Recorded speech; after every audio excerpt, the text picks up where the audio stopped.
Then 11 years later, on the next solar cycle, the Father shows up in 2050. So And then when he the shows red up, Messiah shows up in 2038, and then when the old man shows up, in 24. they sets it up so that the next cycle isn't going to be set to one read anymore because these sun's already here. So guess when the next cycle starts? 5 read of 2054. The fifth world. When it Oh begins. my God, Raj. Tell me about it. You just freaking blew my mind again. Yeah, but who's going to believe me? If they get this far. Who's going to believe it? I got out of a book where it says, and it says right here, it was the year of our Lord, 158. And I just showed you how I used 158 to find to find our Lord. And who's our Lord? It's the Creator. Look at this. 158 is in that number in the Carrington Event, except it's 1859, which is interesting because some of your repeated number, it was like 1, like there was a repeated, and then the next time it was flipped over, one of them in the middle, and then it went back. It's weird. It's like it's doing its own thing. It's not going by the white man's law of physics, really. Oh, hey, I was going to It's almost like the universe is talking through math. I mean, Colleen, talking to math. Look, I'm going to show you talking something. through math.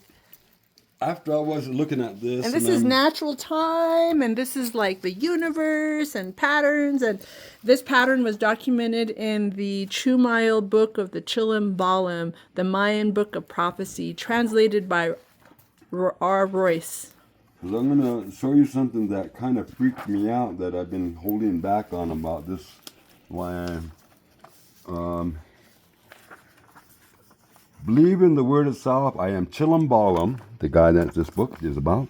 I have interpreted the entire message of the true God of the world. It is heard in every part of the world. The word of God, the Lord of heaven and earth. Very good indeed is the word of heaven, Lord. He is the ruler over us, the true God over our souls. But those to whom the word is brought, Lord, thrice weighed down is their strength. The younger brothers, native to the land, which I mean, they must be The natives? The red... the Caucasian persuasion. Oh. Younger brothers. They've been only about 1492. Okay. And you're a teacher. Sorry. Oh, man. Younger brothers, native to the land. We're back to what we're doing. Their hearts are submerged in sin. Their hearts are dead in their carnal sins. They are frequently backsliders, the principal ones who spread sin. Nachet Chuchet is the carnal sin of his companions. They're 2-day rulers. 2-day rulers means somebody you have to sit through for a little over 200 years. They sit crookedly on their thrones, crookedly in carnal sin. 2-day men, they call them. For 2 days endure their seats, their cups, their hats. They are the unrestrained lewd ones of the day, the unrestrained lewd ones of the night. The rogues of the world, they twist their necks, they wink their eyes, they slabber at the mouth at the rulers of the land, Lord. Behold, when they come, there is no truth in the words of the foreigners to the land. They tell very solemn and mysterious things, the son of the men of the 7 deserted buildings, the offspring of the woman of the 7 deserted buildings, Lord. I wonder what the 7 deserted buildings are. Jeez. It's Rome. Holy cow. The 7 hills of Rome. This is totally prophecy about right now. Yeah, but nobody else read it. It takes me to read it. This is like spot on everything. But then this last part, you read this last part, Colleen. That last phrase right where it says finish. Read that last paragraph. Who will be the prophet? Who will be the priest? Who shall interpret truly the word of the book?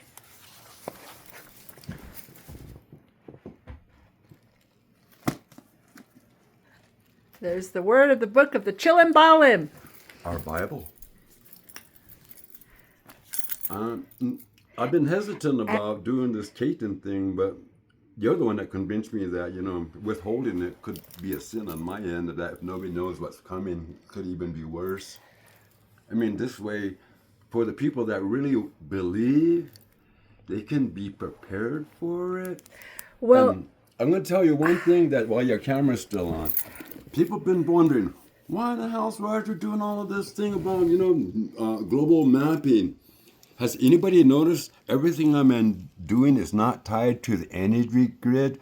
Did you notice everything I'm doing here is not even tied to anything to electricity or to a computer program? Well, it's not tied to the Western world paradigm Why? at all. It's completely based on indigenous paradigm, the number 13. Why? Because we don't have this together, do this manually. When this Carrington event happens and the energy grid goes down, we're shit out of luck.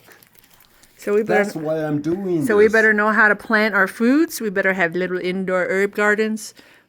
We have to be thinking about how we can live if we can live. We're coming up with Plan B.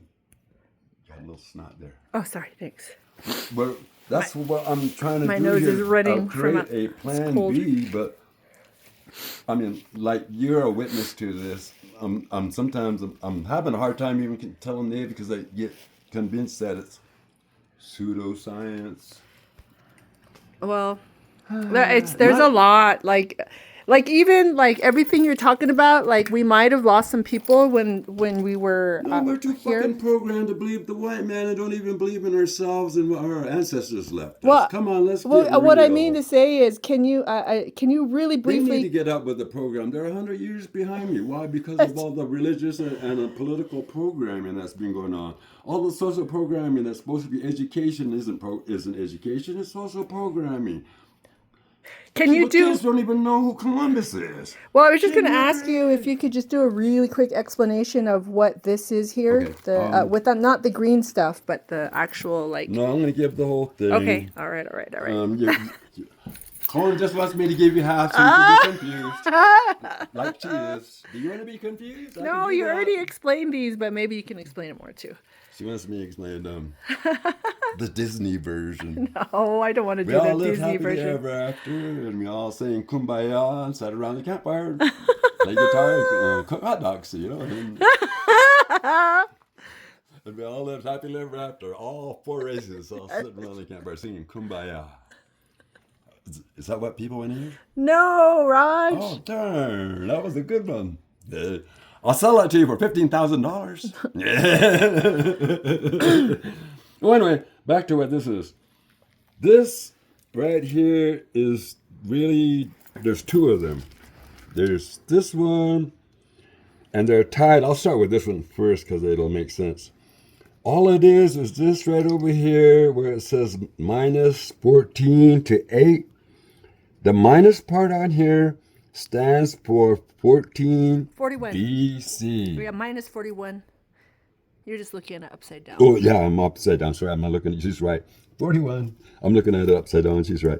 Anyway, that's right there. Minus 41 stands for 41 BC, just like this one stands for, now that she told me, that's 21 BC. See how it goes? Now you see there's a plus and there's a 1 BC, and then it disappears after that. And after that, it's after that, it's the AD. But these two are BCs over here. And that's not before Columbus. That was before the other guy. The other guy's supposed to save my red ass. But that's another story. So what it starts out here at 41 BC is Teotihuacan. Teotihuacan, everybody's trying to figure out who operated it, who ran it, and who did this and that and all. And we'll see. Ho-hum. But my whole research on Teotihuacan tells me that the peak of the Olmec Empire that was in La Venta, and that eventually went into the Mexican Valley from La Venta and the coastal other city. What was it called? It has the niches on it. God, I have to. Well, anyway, La Venta is one of the places on the coast there. And what it's connected to is that Teotihuacan was run and operated by the Olmec. And this is the entire history of the Olmecs in their own prophecies that's in this book here. The Catons that are in that book. Starting at the beginning, Caton, 11 a how, 9 a how, 7 a how, 5 a how, 3 a how, 1 a how, 12 a how, 10 a how, 8 a how, 6 a how, 4 a how, 2 a how, and then 13 a how at the very bottom. And a Caton is basically 20-year count. Mm-hmm. 20, 20, 20, 20, 20, 20, 20, 20, 20, 20. And why do I have these red ones circled down here? Well, it says Death Empires, but it's, in a sense, it's true. If you take 307 and you add 11 to that, which means that is now 2018, right before this 2019 begins over here, the Olmec Empire is dead, or has died, basically. But it's now shifted to people here at 219 AD, which is Copan. I think it was a guy named Kanich Katmo or something that was the prophet for Copan. You know, the Kukulkan and Quetzalcoatl of that area of Copan. I think his name was Kishmo Katmo. So But anyway, Copan is that whole cycle right there. so now Copan is in its 20-year cycles, and what I just told him, those certain houses And of prophecies that and location predictions. is down south. And then you get here to 467. I got to remember the ones that are in circles, Rod. That's why you circled them. 467 plus 11. What's 467 plus 11? That's 8. 477? Oh, 78? 467. Yeah, 478. And now look, Palenque, it starts up in 479. After Copan has went belly up, Palenque has started up. Now Palenque goes through all his predictions as well, blah, blah, blah, blah, just like I told you earlier. And then he goes 727 plus 11, that's 738. 738. So you go up here to 739. And what's that 739? Chichen Itza. Now you got Chichen Itza and Kukulkan. And what happened in Chichen Itza from Chichen 13, 9, 7, down, down, down, down, down, down, down, down, down, down, till you reach 987. 987, you add 11 to that, that's 998. See, then there's 999. And what happened in 99? Tikal picked up and started to become the regional power. And then Tikal went to all these Catons, 11, 9, 7, 6, blah, blah, blah, blah, so forth. To hit to 1247, you add 11 to that. That's a 8, 1258. See, now there's 1259. The Huhukum. Now we're here in the American Southwest. And now when the Huhukum started, they went through these Caton counts. Bam, bam, bam, bam. Almost 20 years, all the way down. 20 years. And then at 1507, you add 11 to that. That's 1518. 1518. And what happened in 1518? It was when the Huhukum Empire went down. And how did it go down? With some guy named Montezuma II in 1519 when he met Cortez. Holy! And what happened here? It's 1519. Spain has become a world power. Now Spain is going to the 11 Ahau and all the predictions and the prophecies going on down. Blah, blah, blah, blah, blah, blah. So it gets to 1767. You add 11 to that. It's 778. Holy And moly! then at 779, where do we hit? The United States of America. And at 1779, we go through the cadence of 11 Ahau, and the 20-year cycle is going on down, down. There's the Carrington Event right there. And down, and down, and down, and down, and down, and down, and down, and down. And then we're here at 2027. You add 11 years to that. 2038. Oh my God, 2038, that's one 39. read on the 200 on the year count calendar. Holy cow! And then 2039 is the beginning of a new Mayan Katun 11 count. So Katun 13 is giving you a heads up to what's going to happen 11 years later at the beginning of the next 11 years solar cycle. Holy cow, Roger! Well, And when is the next Carrington we're not cycle Hindus, going to but be okay. hitting again? So these. Who wishes Brahma bulls? Oh my God, this is like blowing my mind, Raj. But now that you've seen what I did with these, how it works with the Olmecs and Copan, Palenque, Jesus Christ, Raj! I can't believe. This is where the circle is at 2030. Well, no, let's start over here at the beginning. 59 AD. It has a circle that says GMS. What does the GMS stand for? Geo-Magnetic Storm. Yes. And what happened? It took out Teotihuacan. So if they were running electricity through the pyramids, like some people are proposing, then the electrical grid would have been taken out. Oh, it killed the Rainbringer. Sorry. Talking in a modern nonsense. I know. I was just throwing that out. Corn or anything they could eat or grow because But there was no water. the rain grew, yeah. For 100 years. So that is the connection between these Katun counts and this. This is what makes this the Book of Prophecy. Yep. Because what I'm showing you is predicting right now from our own research. Well, I only showed you the first one, but now watch it from where it goes from that 59, because it'll go to, okay, the next one is 2039 was the next geomagnetic storm.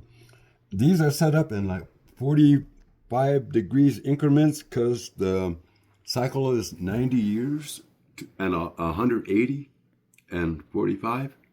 But anyway, back to what I was saying. This one here at 2039, there was one that hit in AD, and then what hit, these purple got a second hit, all in one time in Copan. They got two. Jeez. During the time they were here there. Oh, that must have been rough. The second one blew them out. They couldn't. Oh, well, that was the end of Copan. And then we went to Palenque, and here at, was that 599? Yeah. Yes, 599 was a geomagnetic storm. And in Palenque, the red Messiah was buried, had the jade mask of Palenque on his face. Mm-hmm. They found his grave at Palenque. And then this is the geomagnetic storm that took them out, because you got to remember, it kills the rainbringer, which means there's no rain for a good 100 years or so. And then these guys went out. That was Palenque. Now we go to Chichen Itza. These guys too had the same problem. In 779 they got hit once, and then in 959 they got hit a second time right near the end, which is weird because in 959, you know who was 13 years old at that time? Who? Quetzalcoatl or Kukulkan. 13 years old? He was alive when that thing hit, and then he was there when the place dried up, when they killed the rainbringer. Holy cow. Which took Chichen Itza out. Well, he was there for a reason, too, to help people. Well, all these places are in ruins. Well, yeah, it does. But anyway, back to the Palenque hit thing here. I went to call, and then at 11:39 over here, there was a geomagnetic storm that hit in Tikal, and it took Tikal out. Tikal only had one. But then you hit the Hukum, and then you go, uh-oh. Oh, my God. So they had one, like, the one in 1300. Mm-hmm. And this then hit the Hukum and the Anasazi in 1319, which dried out. Chaco was abandoned around 1375. It was dry for 100 years, and they were just getting their moisture back. And then what happened in 1499? another one hit. They got a double whammy. So by the time like you said, it's a cycle. So it happens, which is weird because it's like based on 180. So it's either 180, 90, or 45. Mm-hmm. And now we're going into what we call the modern era. That's why I said it's like the universe is talking through math. 1679, the Creator's talking through math. That's his language, the language of the angels. Spain was in world power at that time, but in 1679, a geomagnetic storm hit, which took them out of power. They were gone. And then we hit here. United States. Yeah. And then there were these guys running around on chasing buffaloes and living the life of free on the rivers and the canoes and on the oceans. And the U.S. Constitution was signed around that time. Free. And then in 1859, the Carrington Event, which is the thing that blew out the telegraph system, and I'll talk to you about that one later. Was documented. Yeah, that's a documented one. Which is also, ironically, the time that the natives of North America lost power. Oh. Because a lot of this is tied into, in certain times, I was gonna people say, will lose power. um, And then we lost the wars of the 1800s in the Wild West with Geronimo and well, like Quanah the Parker Wounded and Knee Massacre, Sitting Bull, the Crazy Horse. But yeah, anyway, it ended at Wounded Knee and us not winning, basically, in the long run. right. That's kind of us. But the Carrington event was also the only modern recording of the Carrington event to occur, which already happened in these events when there was no energy grid. But this time there was a telegraph system and a primitive electrical system that were set up, and it was sorting out the electrical systems and starting fires and Jesus. doing all kind of weird stuff. So you go all the way down to this 1858. Now, this is where it gets interesting. Let me get my... What did I say that number was for? Oh, 190. Let's see if you can... 1858. Can you see it? Yep, 1858. Plus 180. I mean, now that almost made it wrong. I was thinking something. 180. That's because it's 90 and times 2. Watch what it comes to. 2038. Which So if AI is in existence, it might probably just be taken all out. Because the whole electrical grid, internet, everything will be taken out. But Satellites. 2038 is the year one read, also when Quetzalcoatl is promising to return. I mean, all of this. Yeah, and the reason Roger is saying that is because one read is when the Pleiades is overhead at midnight while Venus is in the underworld, and then Venus rises as the morning star. And so this happens after 52 years and 13 leap days that are not named in the 260-day calendar. And so that's when everything begins again, the next 52-year cycle. And so that's why Quetzalcoatl, his title was, he was Morning Star, and his title was Seacatl, I think. I'm not sure if I'm... One read. Yeah, that was part of his title, his name. He was the one read Morning Star, Feathered Serpent. And that's where it gets interesting because Katun 13, the Maya count. So this is the red Messiah. We're basically talking about someone... This book right here is Katun 13, the 20-year count. 2027, you add 11 to that, and it takes you to 2038. 2038 isn't a Maya count. 2038 is the 260-day sacred calendar for the Mesoamericans for the return of Quetzalcoatl, the Red Messiah, when he promised to return. The Aztecs didn't understand the long count, and that's why they got mixed up because Malinche dressed Cortez just like Quetzalcoatl would have dressed and made him come in at specific days and certain times to freak him out because she knew the religion of the Quetzalcoatl and all of that. So she kind of directed him, dressed him, gave him the right things to say, and fooled the Aztecs in believing that he was the returned Messiah, that he was the returned Quetzalcoatl. And it was the year one read, but he doesn't show up at the beginning of a hell cycle. He shows up at the beginning of a heaven cycle. I don't know why they hadn't figured that one out. Oh, yeah. Because there's the 13 cycles of heaven and the 9 cycles of the underworld, and the 13 cycles of heaven are the 52 years of 13 52-year cycles, and then the 9 hell cycles are 9 52-year cycles. So that is a 1,144-year period of time.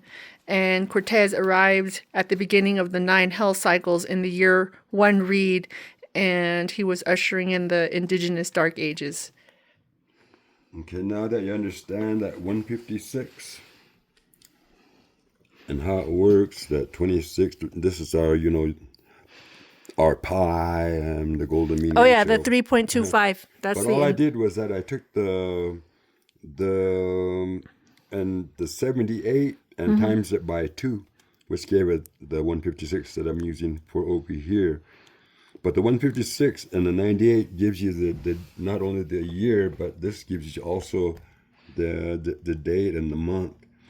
So like for this one right here, to make it go short, all the gobbledygook here, this stands for the 17th day of the 5th month, or May 17th, 2024.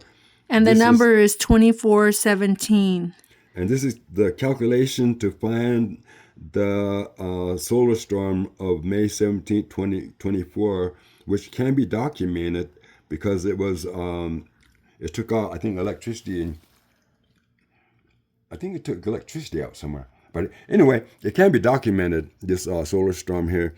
On this one over here, I did a thing with the same number, but I used 12, 9, 8, 9. If you notice, I used a different 12 number over here. And that's interesting because it's really close to 13. It's interesting that the numbers flip-flop everywhere. But you do it right. This one gave me a 2025 284. 284 divided 364. The red numbers are the 3 digits that I found on here. It's the second day of the first month. It's telling me that after January 2nd in 2025, there's going to be a mild solar activity going on. But if you go 1 year in advance to January 3rd to 2026, it'll be the last solar storm of this 11-year cycle. Like the last. So it'll start decreasing? Solar storm of this 11-year cycle, because we've got one more 11 cycle to go. But that gives the last solar storm of this cycle. So that it gives you a year advance. If people take my warnings seriously, I calculated this way before that occurred. If I couldn't do it, that means people can be prepared for when these things hit, if they take me serious. But hey, if you want to... I mean, there's like, Jesus, the connection to this is crazy. You know, I don't even know how to respond to that. This long combination of numbers, I'll make it short to the 0.88 and all the numbers on that, stands for the 17th day of the month, and it's the 5th month, which means that on May 17th in 2024, there will be a solar storm, which is the one that I calculated over here. But this one over here, it is 44. So you notice that that's 88 and that's a 44.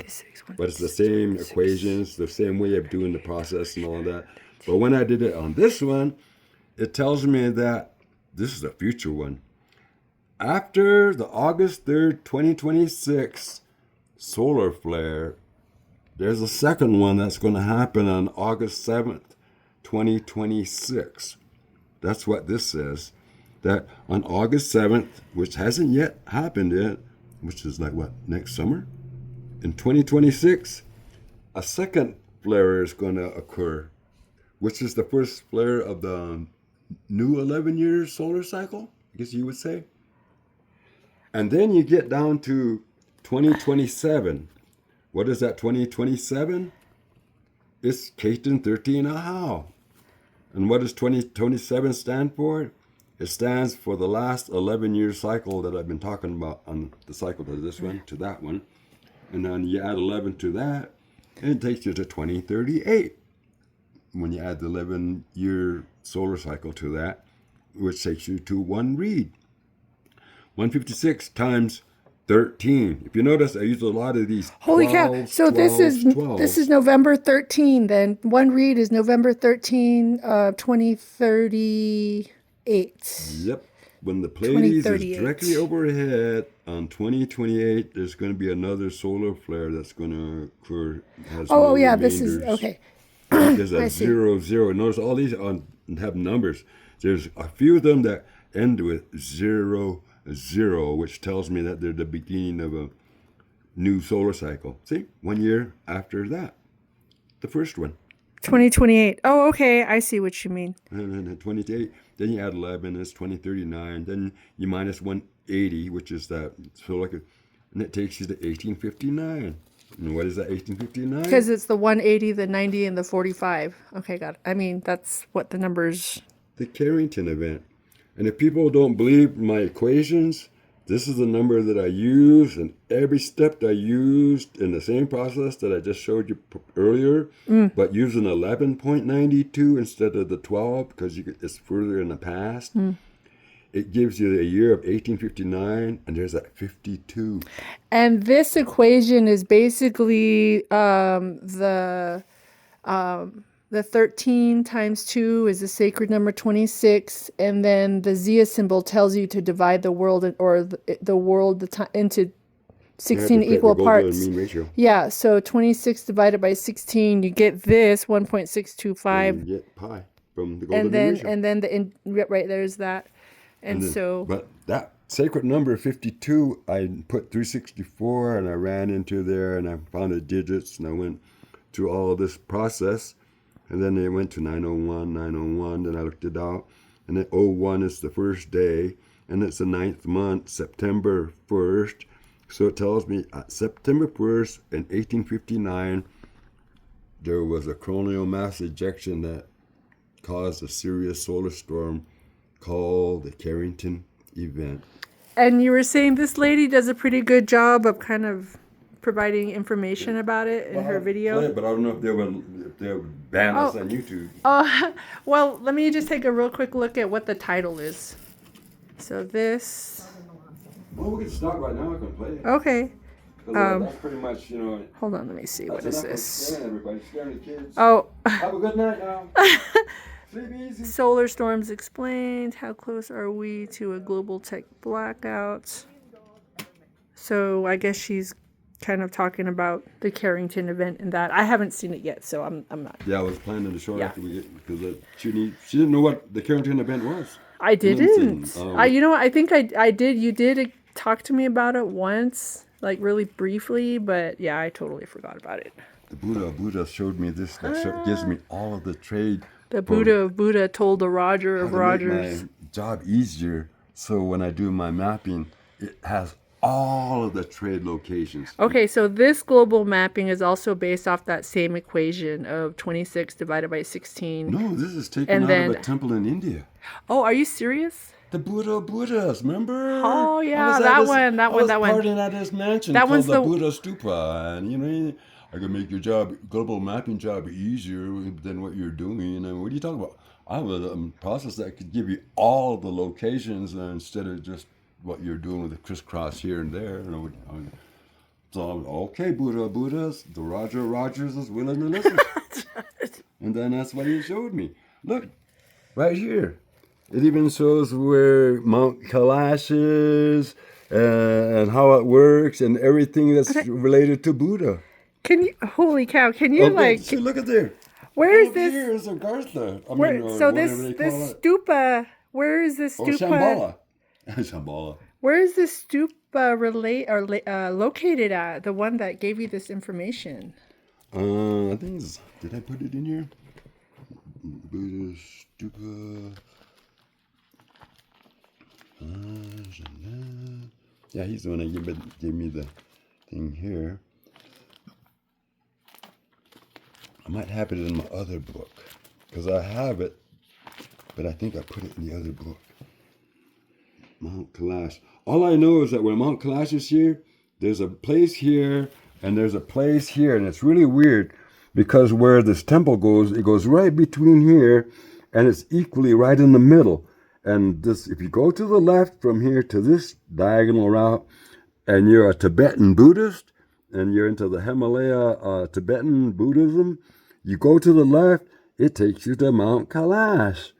But if you go from this temple that I got this from, and it takes you right to the middle, and you go to the right, it takes you to Buddha Stupa, which is for the Buddhists of the area. So that one temple was set up for two religions on how to find their sacred places and equally without them warring or fighting each other. And one goes to the left, they're the Hindu Tibetans, and then the Buddhists go to the right to go to Buddha Stupa, and they're all happy and nobody's going to war.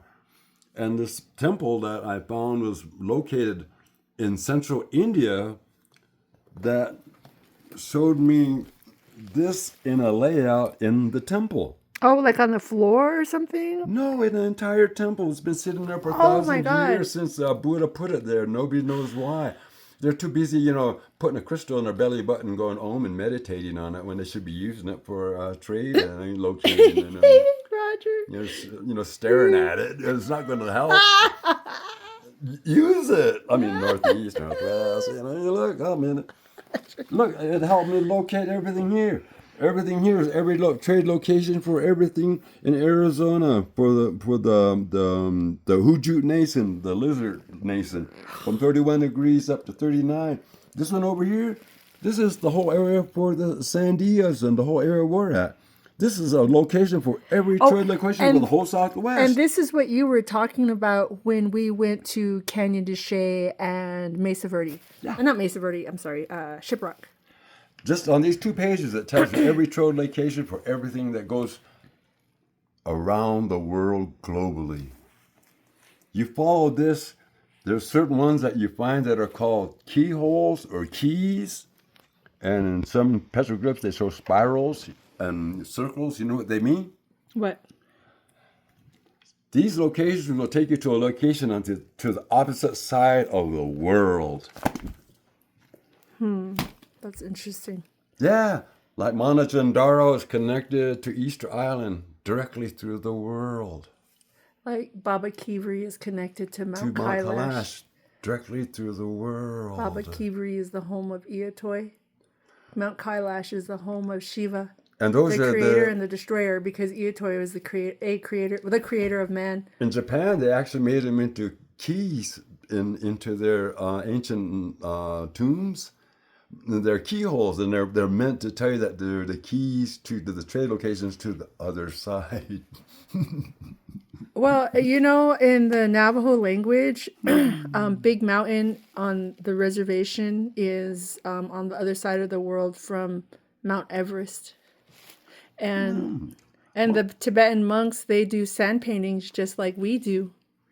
They eat mutton, they like turquoise. There's probably a Tibetan Colleen over there. For all we know. We just got to go look. It'd be funny to say, hey, I know you. You're on the other side of the world. That's funny. I did have a dream one time where there were like some monks and I walked around. There was some sort of event or carnival going on and crazy things. And so I went to that where the monks were, and they said I was doing a good job, but I can't remember what it was with. And I was dressed differently too. Well, I'm not surprised, because I was even telling Tracy that I was thinking you were Tibetan in a past life. You just didn't remember. I think so, because I really love to. There's this lady, her name is Gaia. She sings songs in Sanskrit. I like to sing with her. To prove my point, I'm going to take a location and show you how it works and how they knew people were from the other side of the world. Hawaii, located at 19.50 latitude. You see where my finger is? Yep. Now watch. I'm 12. Okay. 1, 2, 3, 4, 5, 6, 7, 8, 9, 10, 11, 12. Wait, I did that wrong. Wait a minute. Is that Hawaii? That says Hawaiian Islands. Oh, I know what I did wrong. I was supposed to count from right in the middle. Let's see if I do it right again. 1, 2, 3, 4, 5, 6, 7, 8. Maybe I'm getting it wrong. You know what it is? What? It's 8. It's 8 of those. That's strange. Well, let me look at this one. See, here's Teotihuacan over here. Here's the other 1950. See where Mexico City is at? Yes. Okay, now let's see what this one goes with 12. 1, 2, 3, 4, 5, 6, 7, 8, 9, 10, 11, 12. What's that number? Mumbai, India. Guess what the latitude of Mumbai, India is? What is it? 19.50. Oh. Guess what the latitude for Teotihuacan, where I started out from way over here, is 19.50. Yep. And you go 12 of these grids around the world. It tells you the exact location. So, So it ended up in Mumbai, India. Like the Mohenjo-Daro people, theirs starts out with a line. See the Mohenjo-Daro? So you go 1, 2, 3, 4, 5, 6, 7, 8, 9, 10, 11, 12. And what's that 12? You go down here.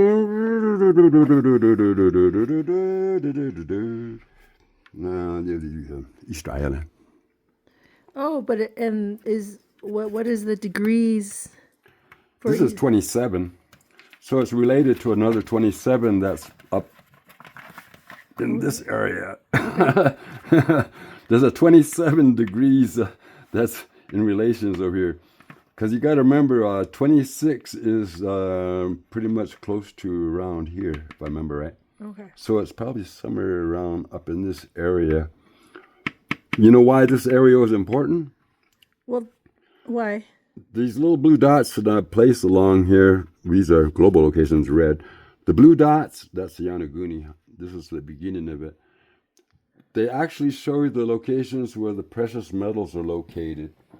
And the ones that you're hitting over here in Afghanistan and on from Iran to Afghanistan to Pakistan to right here, gold, silver, copper, and there's a lot of lapis lazuli, and the trade for it is within this specific area here. Anything with these blue dots, there's minerals. So those are also like kind of trade zones? No. There's the places where you go down and mine the stuff to sell and barter. You're not going there to trade. You're going to go to dig in the earth to dig it out of the ground.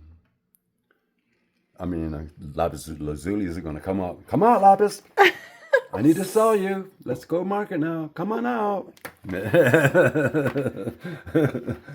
No, this is the locations for that. On the other side, we have the same thing too, but which is weirder. It goes up here to New Mexico, on this area right here where the ancient gold mines are located. And then it goes over here to the Nevada, California area on this side of this area. And over here is a place called Round Mountain in Nevada, which is the largest gold deposit in the world. So this is gold, and this is gold, and this is the port to get the gold out. This is set up easy another presentation I'll show you when I saw the Sumerian watch. You know, the Sumerian guy wearing what they think is a watch. Yeah. It's showing how to get to this location from their side of the world, but I'll do that in a different presentation. Jeez. They knew how to get to Round Mountain too. But hey, everybody wants to believe what they see on the internet. They want to believe that everything in a university and a college is gospel, when it's not. Well, I was going to say, there's academic and scientific discrimination that Tell takes me place. about it. They're losing the real true history of the world over believing in their own bullshit. Excuse the language. So what Roger's talking about is the colonial agenda as well as the religious agenda. Yeah. All right, folks. Wait. Don't bring it off yet.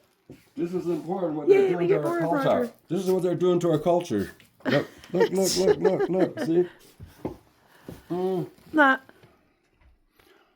You take this out, and then you erase their culture with white out. That's, what they're doing. And we're falling for it, which is really embarrassing because I thought Native people had a brain in their head, but I guess we're gullible as everybody else. Well, like you say, sometimes we're pandering to tourists. Pandering to tourists and believing everything they're saying and not believing in ourselves. That sounds like a psychosis. Well, the psychosis of those who have been colonized. I know. But everyone's gone through that process too. But So, hopefully anyways, what we showed here, maybe, it'll open up a few, minds and open up a few things for discussion, and maybe they'll... right? Hopefully we opened up a few Mayans. Because maybe what people think is pseudoscience might save their ass down the road, And I mean, wouldn't it be nice to know when a solar flare is going to occur so you could be prepared for it, so you could turn off the energy grid so you're not blowing out your transformers? Wouldn't it be nice? Or starting a fire at your house, because those new smart meters, if there's a power, like an energy surge, those start fires. I'm going to show you this video. It's worse than that when you turn that off. Okay. All right. All right. Well, you guys, thanks for tuning in. That was pretty mind-blowing. Thank you, Raj, for sharing the information. You wanted me about talking to Kaiten for the longest time, and I've been avoiding it because I said I don't want to be the boogeyman. Well, but now you know why I was saying I didn't want to be the boogeyman. Because the knowledge, okay, I'll tell you the truth. I got really sick this last year, and I'm seriously beginning to consider I got sick because I've been holding back this knowledge that it needs to be out to the world. And I think me holding it in has caused me to create an illness, because I should have just let it out and gave it to the people, let them take it or leave it. But I didn't do my job, and I was holding it in because I want to give everybody the nice Disney version where everybody plays Kumbaya, and this one is, like the end of the world is not exactly a popular subject. Well, it kind of is, but it's, I get it. It's just entertainment purposes only.